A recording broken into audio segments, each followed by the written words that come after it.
할렐루야. 오늘 금요 예배 시간에는 빌립보서 3장 8절과 골로새서 2장 8절, 사도행전 20장 29절 세 곳을 중심으로 바울이 말한 흉악한 일이 라는 제목으로 말씀을 증거하고자 합니다. 우리 성도님들은 성경책을 펴놓으시고 세 곳을 찾아주시면 감사하겠습니다.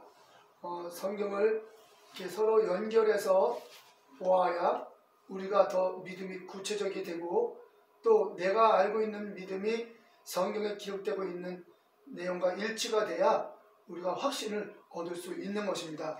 그러므로 성경을 펴놓고 말씀을 받으시면 좋겠습니다. 사도 바울이 유언과 같이 한 말입니다. 사도행전 20장 29절을 살펴보겠습니다. 사도행전 20장 29절에는 바울이 말했어요. 내가 떠난 후에 흉악한 이리가 너희에게 들어와서 그 양떼를 아끼지 아니한다 그랬습니다. 오늘 이 바울이 말한 흉악한 이리가 구체적으로 어떤 존재인지 성경을 따라서 사도 바울의 증거를 중심으로 전하도록 하겠습니다. 사도 바울은 성령의 감동으로 자기 자신이 순교할 것을 감지를 했습니다. 그래서 자신이 순교하고 이제 떠나게 되면 교회의 지도자들이 이제 없어지는 것이죠. 사도 바울은 교회를 돌아다니면서 관리를 했고 편지를 써서 관리를 해서 사도들과 바울은 교회의 지도자로서 전체 교회를 돌아봤던 것입니다. 그러므로 이제 사도들도 다 죽고 바울도 죽고 이제 마지막 반모섬에서 계시록을 쓴 이제 사도 요한도 이제 죽게 되면 이 땅에는 모든 사도들이 없어지게 되는 것이죠. 그 당시에는 그러면 사도들이 없어지면 어떤 일이 벌어지느냐? 사도 바울이 말한 그 사도행전 20장 29절에 의하면 흉악한 이리가 온다 그랬습니다. 이 흉악한 이리가 들어온다 그랬습니다. 들어온다. 어디로 들어올까요? 교회라는 공동체, 예수 그리스도를 머리로 삼고 예수 그리스도를 또한 몸으로 삼아서 예수 그리스도를 중심으로 각 지체들이 연합되어 있는 에클레시아, 이 공동체들 안에 흉악한 이리가 들어와서 지도자 역할을 한다는 것입니다. 왜냐하면 사도 바울이 떠난 다음엔 흉악한 이리가 들어와서 양떼들을 아끼지 않고 어그러진 말로, 그릇된 말로 양떼들을 미혹한다, 가르친다 그랬습니다. 그렇기 때문에 양떼들이 지도자를 잃었을 때에, 즉 사도들이 다 순교하고 떠났을 때에 그 다음 교회의 지도자들은 흉악한 이리가 들어온다는 얘기죠. 그러므로 우리는 이 흉악한 이리에 대해서 사도 바울의 증거와 우리 주 예수 그리스도의 증거와 함께 일치가 되는가 보면서 오늘 말씀을 이어가도록 하겠습니다.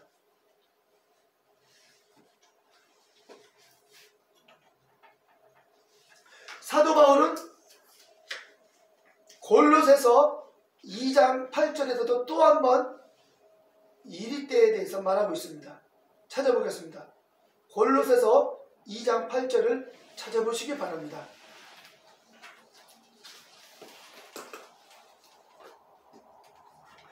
골로새서 2장 8절에 보면 이렇게 말합니다. 누가 철학과 헛된 속임수로 너희를 노력할까 주의하라. 이것이 사람의 유전과 세상의 초등학문을 쫓음이요 그리스도를 쫓음이 아니니라 그랬습니다. 아니니라. 철학과 헛된 속임수로 너희를 노력한다고 했을 때 이 노력하다라는 개념은 흉악한 이리가 양떼를 노력하는 개념을 말하고 있는 것입니다. 그러므로 사도 바울이 사도행전 20장 29절에서 말한 흉악한 이리는 성도들이 아닙니다. 즉 흉악한 이리는 평신도 수준의 존재들이 아니라 양떼들을 지도하고 가르치고 이끄는 지도자 계열을 말하고 있는 것입니다.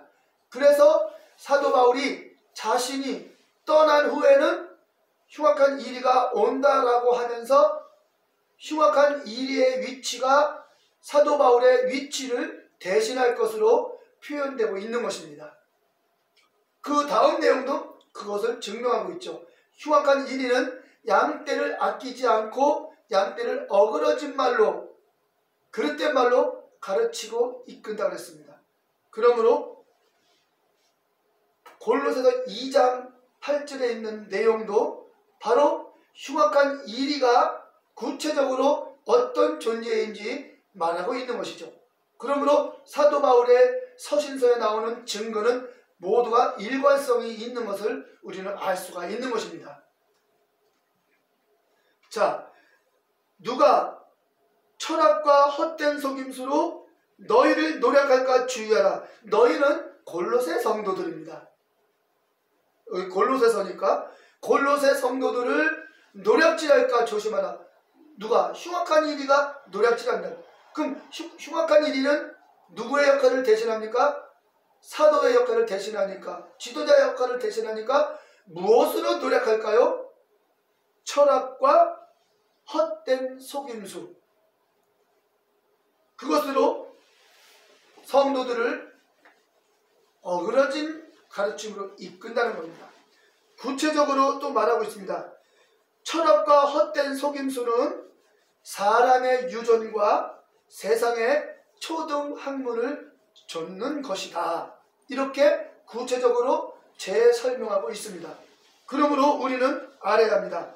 사람의 유전은 사람의 전통과 사람의 그 가르침에 그 이어지는 것이죠. 사람에게서 나온 거예요. 사람의 유전 하면 사람으로부터 흘러나왔다는 것을 말해주는 것입니다. 그리고 세상의 초등학문이라는 것은 우리가 알다시피 초등학교, 중학교, 고등학교, 대학교 이렇게 말할 때 초등학교의 초등학문이 아닙니다. 사도 바울이 말했던 세상의 초등학문이라는 것은 세상의 학문을 말하는 것이죠. 세상의 학문은 기본적으로 철학을 말하는 것입니다. 그렇기 때문에 골로새서 2장 8절에서 다시 한번 보면 누가 철학과 헛된 속임수로 너희를 노력할까? 너희를 그릇되이 가르칠까? 조심하라 이 얘기예요. 그러면 철학과 헛된 속임수를 바울은 이렇게 말하는 것이죠. 사람의 유전과 세상 초등학문을 쫓는 것이다 이렇게 말했어요. 여기 철학은 필로소피아라고 해서 그 당시 최고의 지식을 말합니다. 그 당시 최고의 지식은 철학이었습니다. 그래서 그 바울 당시에 세상에서 지도자 역할들을 하는 사람들은 모두가 기본적으로 철학을 섭렵한 사람들입니다. 이 철학을 통해서 삶의 모든 가르침과 교훈과 말의 그런 언어와 수사와 그런 모든 것들이 상당히 고차원적인 표현들을 해주는 것이 철학에서 나오는 것이거든요. 그렇기 때문에 어느 단체든지 어느 그런 모든 모임에 지도자 역할을 하거나 수장을 하려면 반드시 철학을 마스터해야만, 섭렵해야만 지도자 역할을 할 수 있는 것이죠. 오늘날에 말하면 대학을 나와야 지도자 역할을 할 수 있고 어느 모임이나 단체의 우두머리 역할을 기본적으로 할 수 있는 것과 동일한 이치인 것입니다.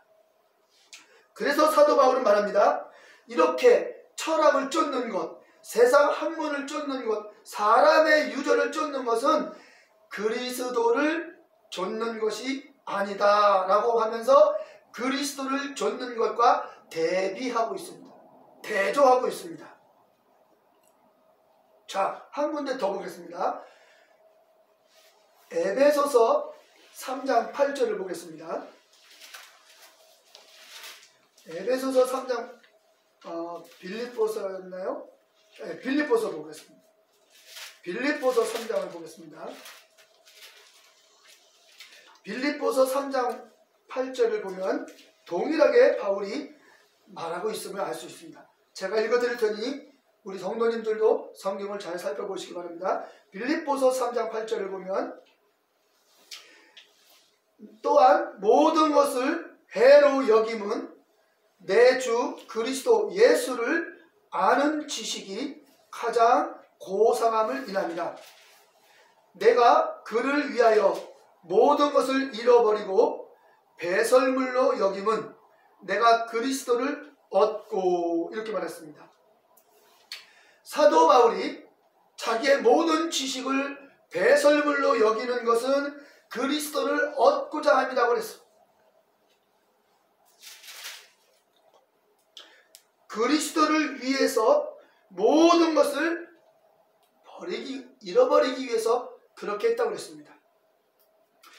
사도 바울은 예수 그리스도를 아는 지식이 가장 고상하다고 그랬습니다. 그래서 자기가 가진 모든 지식을 배설물로 여겼다고 그랬습니다. 사도 바울은 우리가 잘 알다시피 헬라 지식, 철학을 다 섭렵한 사람임을 알 수 있습니다. 사도 바울이 자라난 고향은 다소, 길리기아 다소 지역입니다. 이 다소 지역은 여러 문명이 이렇게 교차하는 국제도시였습니다. 그러므로 그런 도시에서 사도 바울이 아주 뛰어난 학문을 가지고 있었던 사람이고, 유대교에서도 아주 훌륭한 가말리엘이라는 아주 대스승의 밑에서 수석으로 학문을 배웠던 문화생이었습니다. 그러므로 사도 바울은 세상의 학문에 있어서도 아주 탁월한 지식을 가졌고, 유대교에서도 탁월한 지식을 가지고 있었는데, 사도 바울이 예수 그리스도를 바르게 만나고 보니까 자기가 배웠던 유대교의 지식도 헬라 지식도 모두 그리스도를 얻고 그리스도를 아는 데 있어서는 배설물처럼 방해거리가 된다는 것이죠. 그래서 자기의 모든 지식을 배설물로 여긴다고 했어요. 구체적으로 그 이유는 3장 9절에 말하고 있습니다. 내가 모든 지식을 잃어버리고 모든 것을 잃어버리고 배설물로 여기는 이유는 그리스도를 얻기 위해서다. 그리고 그 안에서 발견되려 함이다. 이렇게 말했습니다. 여기 그 안에서 발견된다 하면 원어에 보면 en auto 그렇게 돼 있어서 그분 안에서 발견되려 합니다. 수동태로 되어 있습니다. 여기 그 안에서 할 때 그라는 사람은 3인칭으로 바로 아우토, 그분이에요. 누구를 말하느냐? 바로 그리스도를 말하고 있는 것입니다. 바로 그리스도 안에서 바울의 존재가 발견되기를 원했던 것입니다. 그래서 그리스도께서 자기 안에 바울을 존재케 하셔서 그리스도께서 바울과 코이노니아 하면서 바울에게 더 깊은 진리로 인도해 주기를 바울은 원했던 것입니다. 그래서 나는 그분 안에서 발견되기 원한다. 그리스도 안에서 발견되기 원한다 하면서 세상의 지식을 배설물로 여겼다는 것이죠. 그 바울이 배설물로 여겼던 세상 지식은 철학과 바로 유대교의 지식입니다. 유대교의 지식은 바로 율법주의입니다. 즉 하나님의 말씀을 바리새인들의 그 인간적인 해석, 사람의 그 종교심이 가미된 해석으로 하나님의 말씀을 덧붙인 것, 재해석한 것을 바로 사람의 그 계명, 사람의 유전, 이렇게 말하는 것입니다. 가끔 말하지만 대표적으로 말하는 것이 안식일 제도죠. 하나님이 안식일 제도를 준 것은 하나님이 일주일 동안, 엿새 동안 열심히 일해서 먹고 살도록, 하나님이 모든 자연을 만들어서 인간이 열심히 땀 흘리면은 자연 만물이 30배, 60배, 100배 곡식을 내도록 하나님이 그렇게 만드셨기 때문에 인간은 땀만 흘리면 행복하게 살 수 있어요. 그래서 행복하게 사는데, 그렇게 먹고 마시는 것이 해결되면 인간은 물질주의로 전락하고 말죠. 유물론주의로 전락해서 소망이 없습니다. 비참한 인생이 되고 맙니다. 그래서 제7일에는 아무 일도 하지 말고 제7일에는 오직 이 엿새 동안 모든 수고를 했을 때에 30배, 60배, 100배 생명의 풍성한 곡식을 내는 생명이신 하나님, 생명이신 여호와 하나님을 섬겨라. 제7일에는 나 여호와를 섬기라. 나는 너에게 육신의 생명도 주고 너의 영혼의 생명도 줘서 이 땅에서도 행복하게 살고 천국에서도 행복하게 사는, 나는 너에게 영육간의 생명을 주는 여호와다. 너를 사랑하는 창조주다. 너희는 창조주 여호와 하나님을 경외하고 섬길 때 이 땅에서 삶의 가치를 알고 인간의 존엄성을 알고 이 땅에서 참 행복을 누릴 수 있다. 이게 바로 제7일 안식일 날 하나님을 섬기며 예배하는 의미인 것입니다. 우리가 보십시오. 하나님을 섬기는 그런 신앙이 없이 이 땅에서 그냥 잘 먹고 잘 살려면 어떤 일이 벌어지니까 물질적으로 모든 게 물질화됩니다. 인생도 하나의 물질적인 존재로 취급해서 생명을 경시하게 되고 어떠한 이념이나 사상에 의해서 인간이 하나의 수단과 도구가 되어서 참으로 생명을 경시하게 되는 무서운 일이 벌어지게 되는 것입니다. 그러나 인간을 창조하신 창조주 하나님을 섬기게 되면 인간은 존엄성을 자각하게 되고 바로 윤리와 도덕과 인격적인 삶으로 서로 협력하고 행복하게 살 수 있는 좋은 밑바탕이 되는 것이죠.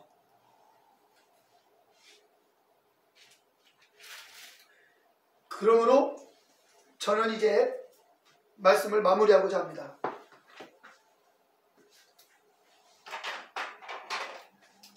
칠판을 보시면 이제 우리 주 예수 그리스도의 가르침과 사도 바울의 가르침에 일치하는가 이제 그것을 증거하도록 하겠습니다. 바울은 예수 그리스도의 종입니다. 그래서 갈라디아서에서 보면은 예수 그리스도의 종된 나 바울은 하면서 항상 자기를 예수 그리스도의 종된 바울이라고 고백할 때가 자주 있습니다. 서신서의 서두의 종종을. 그러면 예수 그리스도의 종이라고 고백했다면 종은 주인의 명령에 온전히 순종하며 따르는 자입니다. 그러므로 예수 그리스도의 가르침을 따라가는 종이 바울이죠. 그러므로 바울의 가르침과 바울의 스승, 즉 바울의 주님이신 예수 그리스도의 가르침은 당연히 일치가 되어야죠. 종과 주인은 하나입니다. 주인이 가르치는 대로, 지시하는 대로 종은 그대로 따라가는 것이기 때문에 바울의 가르침과 바울의 주인이신 예수 그리스도의 가르침은 일치가 될 수밖에 없죠. 또 사도들과도 12사도들과도 같은 내용일 수밖에 없습니다. 왜? 모두가 예수 그리스도의 가르침을 받았기 때문이니까요. 여기서 중요한 것이 있습니다. 바울과 12제자와의 차이점이 있습니다. 12제자는 예수 그리스도께서 육신을 입고 이 땅에서 살아가셨을 때에 3년 6개월 배웠던 사람이고, 바울은 예수 그리스도가 십자가에 돌아가시고 3일 만에 부활하셔서 하늘 보좌 우편에 가신 다음 이제 성령의 시대, 예수 그리스도는 안 계시고 예수님은 이제 재림 때나 오시는 시대, 이런 시대에 바울이 그때 부활의 주님을 만나서 그 부활의 주님께 양육을 받아서 예수 그리스도 어떤 분인지 깨달았고 그리스도의 비밀을 깨달았다고 골로새서 3장에 말하고 있는 것입니다. 그러므로 바울의 가르침은 부활하신 주님의 가르침이 전부예요. 12제자의 가르침은 예수님이 이 땅에서 가르친 것이 전부예요. 그러므로 바울과 사도들의 가르침은 상당히 중요한 우리에게 관점을 제시하고 있습니다. 12제자는 예수님이 살아 계셨을 때, 바울의 가르침은 예수님이 부활하시고 이 땅에 안 계셨을 때, 그렇다면 바울의 가르침과 12제자의 가르침이 어디서 나타납니까? 복음서에서 나타나고 바울의 서신서에서 나타납니다. 복음서와 서신서가 마찰이 있습니까? 전혀 없습니다. 상당히 자연스럽게 일치가 되면서 복음서의 내용이 그대로 이 서신서에 깊이 확장되고 더 깊이 심화되어서 나타나고 있음을 알 수가 있는 것입니다. 그런데 여기서 중요한 것이 한 가지가 있습니다. 복음서의 내용이 서신서의 내용에 비해 보면 서신서는 상당히 심화되고 깊은 내용이죠. 그런데 요한복음은 예외입니다. 요한복음만큼은 예외입니다. 요한복음만큼은 서신서와 조금도 그 손색이 없을 정도로 깊습니다. 그래서 바울 서신서를 읽는 것과 요한복음을 읽는 것과 저는 서로 엎치락뒤치락할 정도로 서로 깊어요. 어쩔 땐 요한복음이 더 깊고 어쩔 때는 서신서가 더 깊고 이렇게 서로 깊이 다루고 있습니다. 그런데 마태, 마가, 누가, 공관복음은 따라오지 못합니다. 그걸 왜 그러느냐? 그건 이유가 있습니다.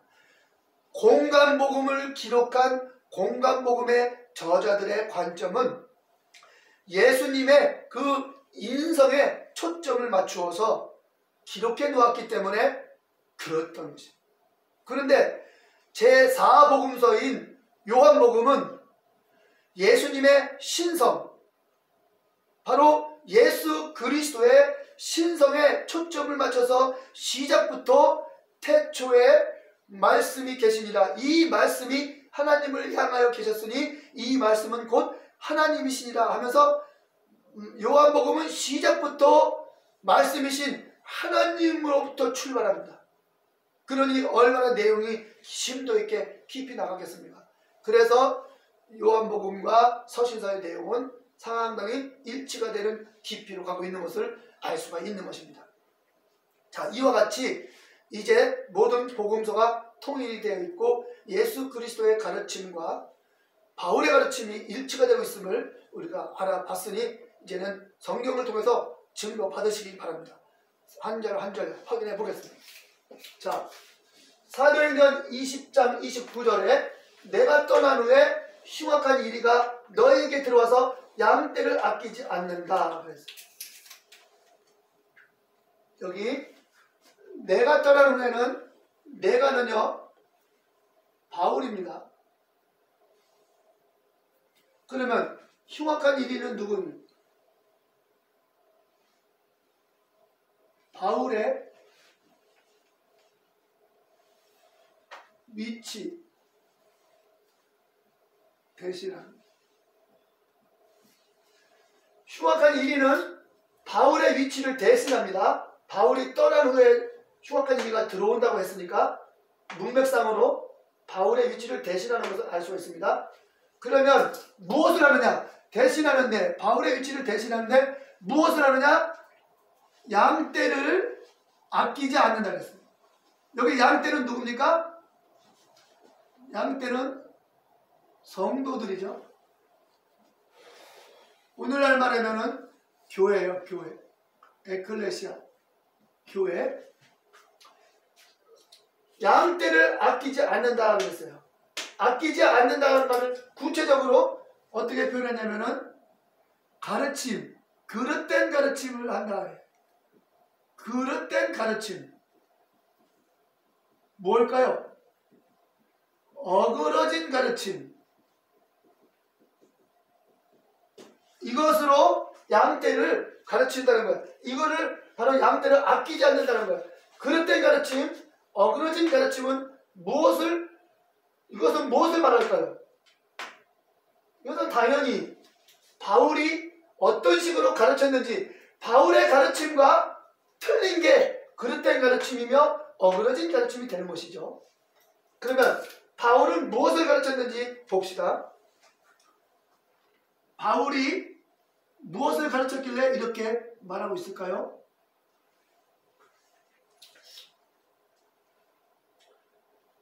골로새서 2장 8절을 보겠습니다. 골로새서 2장 8절에 보면은 바울이 이렇게 말합니다. 누구겠어요? 이건 흉악한 일이에요. 왜 흉악한 일이냐? 누가 철학과 헛된 속임수로 너희를 노력할까 주의하라. 여기 노력한다는 게 누굽니까? 노력할까 했어요. 누가 가요? 이게 이렇게 되는 것입니다. 이렇게 돼서 누가라는 것은 바로 흉악한 일이를 말하는 거예요. 흉악한 일이 누가 철학과 헛된 속임수로 너희를 노력할까 주의하라. 노력한다는 것은 흉악한 일이가 양떼를 삼키고 양떼를 해코지할 때 쓰는 단어를 써하면서 사도 바울은 노력할까, 양떼가 노력당하는 거예요. 그러면 너희는 누굽니까? 여기서는 골로새 교인이 되겠죠. 골로새 성도, 그 양떼. 이렇게 흉악한 일이가 철학과 속임수로 골로새 성도를 노력한다는 거예요. 그래서 주의하라 이거예요. 흉악한 일이는 철학과 헛된 속임수로 양떼를 노력한다는 건 뭐예요? 그릇되게 가르쳐서 양떼를 그릇된 길로 이끈다는 거죠. 노력한다는 개념은 그릇된 어그러진 가르침을 가르친다는 거예요. 구체적으로 철학이에요. 헛된 속임수, 철학, 헛된 속임수. 철학에 포커스를 맞추겠습니다. 이 철학으로 양떼들을 가르친다는 거예요. 그것이 바로 어그러진 가르침이요, 그릇된 가르침이요. 바울은 철학을 조심하라고 그랬어요. 철학은 구체적으로 골로새서 2장 8절을 계속 읽어보시면 철학을 뭐라고 말하느냐?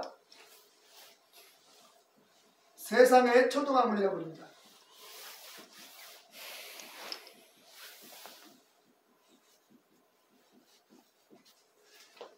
세상의 초등학문을 철학이라고 지금 바울은 말하고 있어요. 골로새서 2장 8절을 계속 읽어보면 그렇게 초등학문 나오고요. 이 초등학문만 오늘 집중하는 것입니다. 이 초등학문은 철학을 말합니다. 이 철학은 지도자 필수 코스입니다. 지도자는 철학을 필수적으로 해야 하죠. 그래야 앞선 지식을 가져야 지도자 걸 하죠. 학교 선생님도 대학 공부를 다 해서 박사가 받고 다 해야 선생님이 되죠. 대학 안 나오고서 어떻게 선생님 됩니까? 어렵죠. 일반적으로. 그래서 세상 초등학문을 쫓는 거예요. 철학. 그래서 이게 어그러진 가르침이에요. 그래서 한 군데 더 보겠습니다. 이 사도 바울이 이제 예수님께서 하신 말씀을 마무리하도록 하겠습니다. 시간이 되었으므로 이제 우리가 여기서 1부를 마치고 이제 2부로 넘어가겠습니다. 끄세요.